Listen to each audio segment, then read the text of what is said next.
Coronavirus.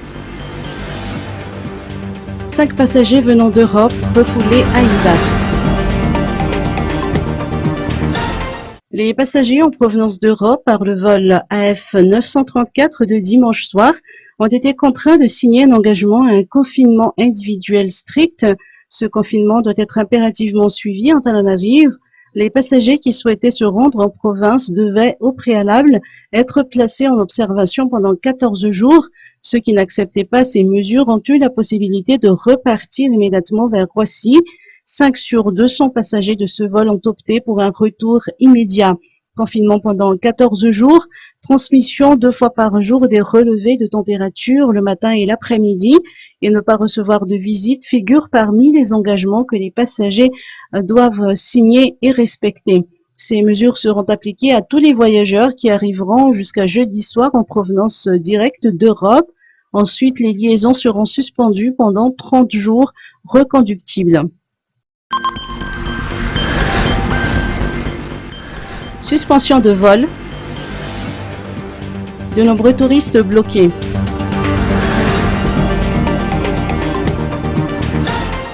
De nombreux touristes français sont bloqués à Nousbé depuis ce matin et tentent de trouver une solution auprès de l'agence Air Austral, mais en vain. Nous sommes donc coincés à Nosy-Bé suite à la demande du président malgache qui interdit tous les vols arrivant et partant de Nosy-Bé.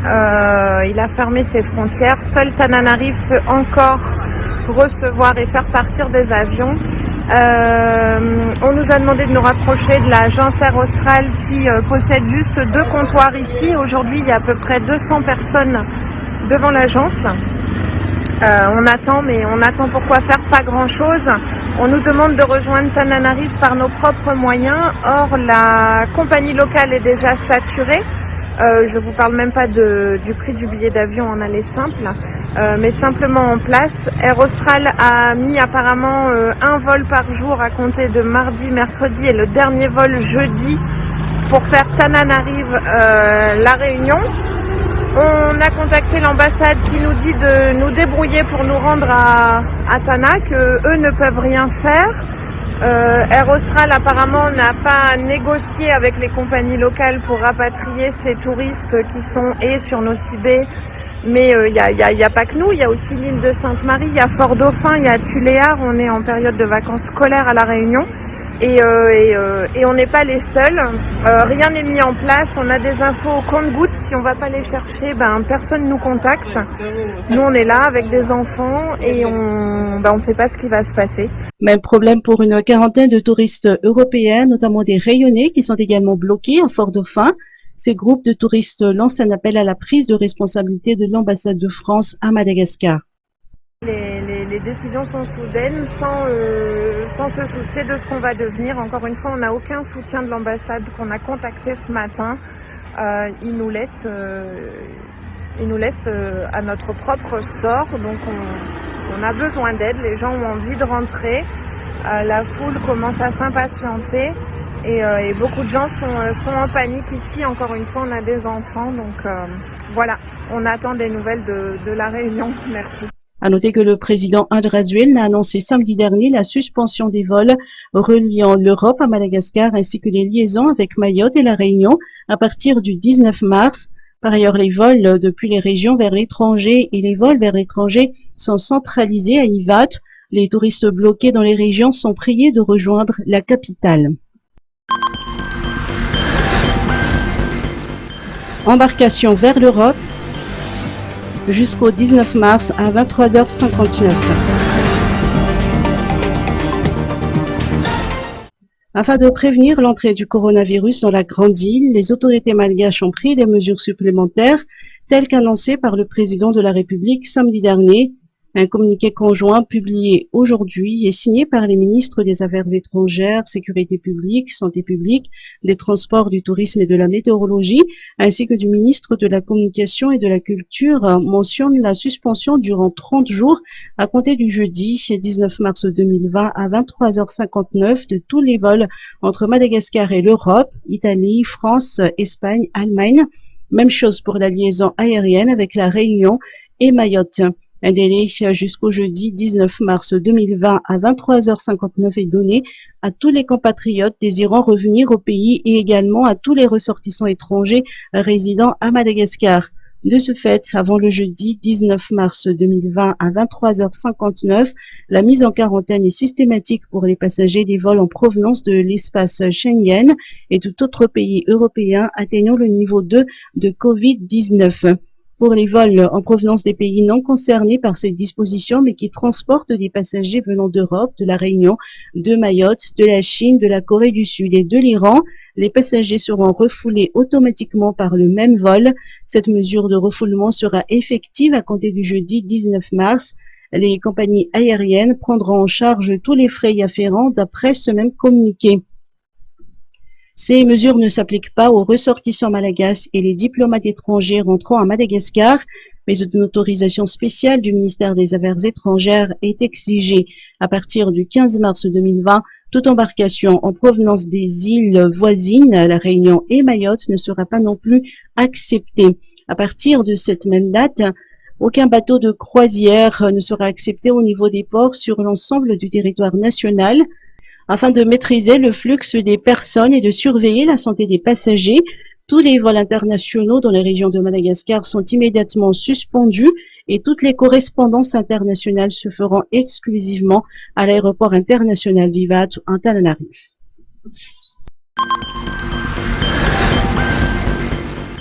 Mesures contre le Covid-19, préoccupation de la forme.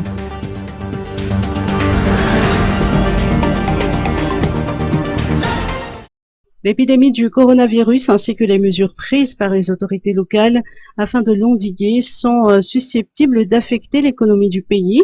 La Fédération des hôteliers et restaurateurs de Madagascar, OFORM, a indiqué soutenir la décision du président de la République qu'elle qualifie d'intelligente, pragmatique et constructive. Cependant, elle ne sera pas sans conséquence sur le secteur du tourisme. La Forme estime que le secteur hébergement va perdre 80% de ses contrats pour les 6 premiers mois. Son président du comité d'administration a émis 2 ou 3 suggestions dans l'objectif de permettre au secteur de tenir. Notre constat est là. Donc notre prérogative aujourd'hui, c'est de pouvoir continuer à faire vivre nos collaborateurs, nos salariés, tous ceux qui ont permis de supporter les sociétés et tout le secteur. Nous avons fait plusieurs réunions, que ce soit avec le ministère du Tourisme ou les directions générales des impôts, et nous avons demandé à cette fin, et afin que donc, nos salariés et collaborateurs puissent continuer à vivre correctement, à se nutrir et à se soigner, une suspension totale de tous les impôts et taxes. Je parle bien de suspension et pas d'annulation, en attendant que le secteur redémarre et que nous puissions payer tous ces impôts et toutes ces taxes. C'est la première mesure phare que nous, secteur privé, demandons, afin, et à cette seule fin, de pouvoir continuer à faire vivre et à supporter tous nos collaborateurs, nos collaboratrices, leurs familles, qu'ils puissent manger et qu'ils puissent se soigner. En attendant, nous travaillons déjà sur la relance du secteur et sur le tourisme intérieur, et d'ici quelques semaines, nous serons aptes à faire des propositions à tous les clients résidant à Madagascar afin qu'ils puissent bénéficier de très belles offres dans notre domaine, donc l'hébergement, la restauration, que ce soit sur les hauts plateaux ou sur la côte, avec l'adhésion de tous nos membres. Et nous espérons que le secteur aérien et le transport suivra ce mouvement et que nous puissions travailler tous en bonne cohérence et que nos salariés aussi puissent continuer à vivre de leur passion. Société SPM, opérationnelle au mois d'avril.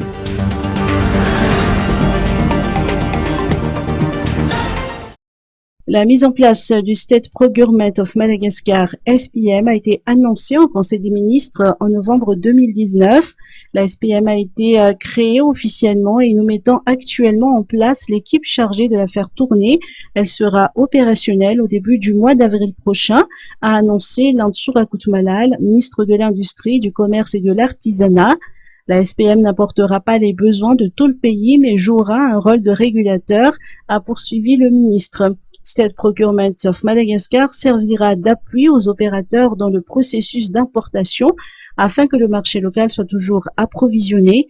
Elle ne se pose en aucun cas comme étant un concurrent du secteur privé, mais collaborera de près avec les distributeurs. En cette période où le coronavirus Covid-19 se propage dans de nombreux pays, les commerçants locaux pourraient profiter pour augmenter les prix des PPN, notamment le riz. À ce propos, le ministre Landsou Rakutmalal a indiqué que son département s'attelle à la vérification des stocks auprès des opérateurs pour éviter toute rupture. Il en est de même du suivi du circuit de distribution et du contrôle des prix. Tout cela s'inscrit dans les missions incombantes toute l'année au ministère, qu'il y ait ou non menace de coronavirus au pays, selon ses précisions. Des réunions hebdomadaires avec les importateurs ont également lieu. Un roadshow a été organisé samedi dernier par le MICA et les associations des consommateurs dans le cadre de la célébration de la Journée mondiale des droits des consommateurs à la City Event au marché d'Anousbe, à Nalakil et à Djavouak. Administration fiscale, double cérémonie ce jour.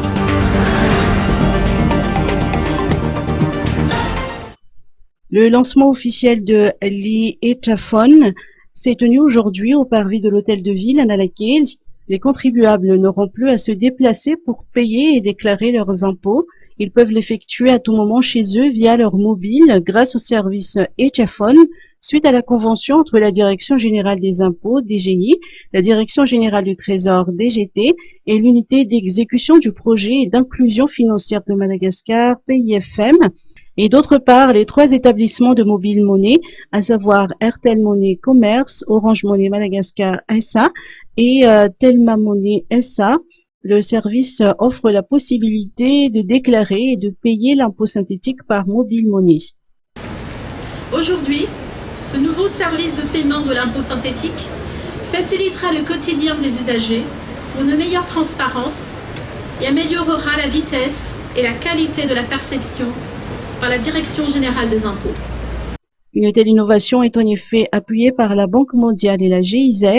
La journée d'aujourd'hui a également été marquée par une signature de convention de mobilisation des impôts locaux entre le maire de la commune urbaine d'Antanagiv, Nanadjet Sitouane, et le directeur général des impôts, Germain. Il ne peut y avoir de développement local possible sans fiscalité locale. Selon les précisions du premier magistrat de la ville, le civisme fiscal est encore bas et il importe d'y pallier. Le taux de recouvrement fiscal au niveau communal est indigent et honteux. 60% des citadins manquent à leur devoir dans la commune urbaine d'Antananarivo. Mais nous sommes arrivés à la conclusion que le principal effort devait venir de la commune elle-même, qui parfois de manière volontaire laissait les contribuables se soustraire à leurs devoirs fiscaux, surtout les plus gros. Devant ce constat, il est important de commencer par nettoyer les écuries d'Augias et mettre en place les outils et les procédures indispensables au bon fonctionnement d'une commune digne de ce nom. L'effort commence par soi-même. Ensuite, il faut s'atteler à améliorer la participation citoyenne. Tous les citoyens doivent contribuer au développement de leur commune, en particulier par le paiement des impôts et taxes communales, notamment en matière d'impôts fonciers, d'impôts synthétiques et d'impôts de licence. Parce que les recettes perçues par la commune sont essentielles pour répondre aux besoins de la population et améliorer les infrastructures communales telles que les écoles ou les routes. La double cérémonie d'aujourd'hui, qui a été rehaussée de la présence de Richard Adjumandjant, ministre de l'économie et des finances, constitue ainsi une étape importante pour la CUA. l'e-Etaphone va permettre d'améliorer le recouvrement de ses recettes fiscales. Commune Ambomangakil, dotée de matériel informatique.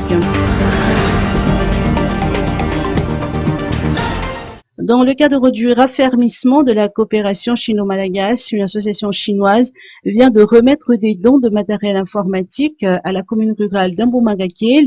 Il s'agit de 4 ordinateurs, d'imprimantes et de brouettes qui ont été remis ce matin à la commune. Ces matériels vont contribuer au développement de cette commune et son fonctionnement. Le maire d'Ambomangakil, Chiradaf Thierry Dibout, n'a pas manqué de montrer sa gratitude envers cette association chinoise. Selon lui, ces matériels sont très importants pour la commune qui ne disposait pas encore d'ordinateurs. Ces derniers vont faciliter le travail quotidien des agents de la commune et permettront d'accélérer les procédures administratives. Quant aux brouettes, elles vont servir à l'assainissement de la commune. Notons que le nouveau maire d'Amboumangakel est un opérateur économique et il dispose de nombreuses relations avec d'autres opérateurs locaux et internationaux. Cet élu lance un appel à tous ceux qui souhaitent collaborer avec la commune afin de promouvoir le développement de sa circonscription.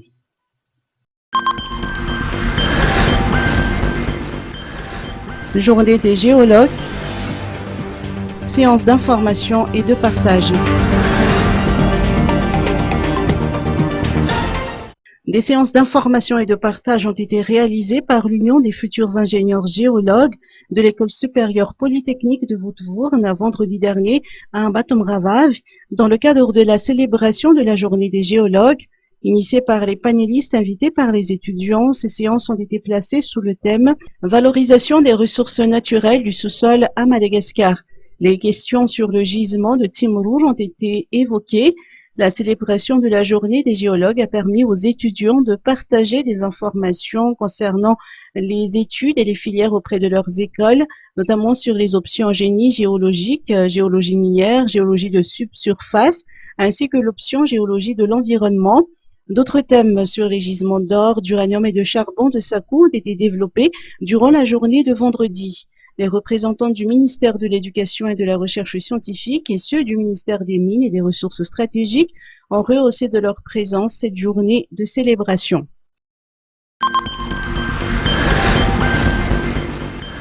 Météo. Hérold s'éloigne de nos côtes.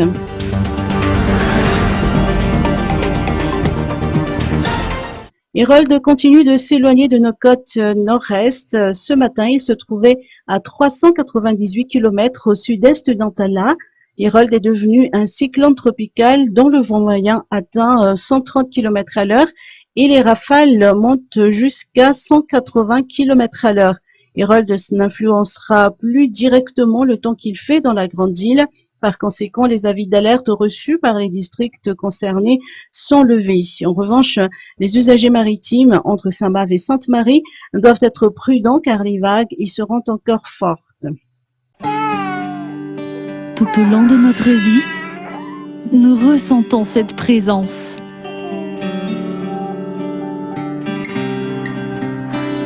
Ce soutien qui nous accompagne.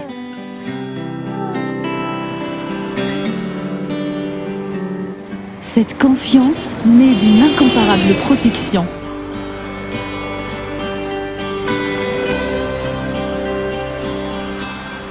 Cet ami toujours prêt à tendre la main.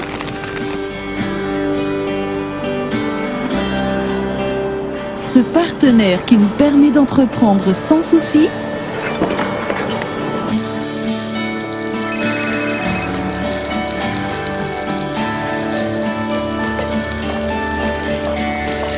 Et cette assurance qui garantit une sérénité.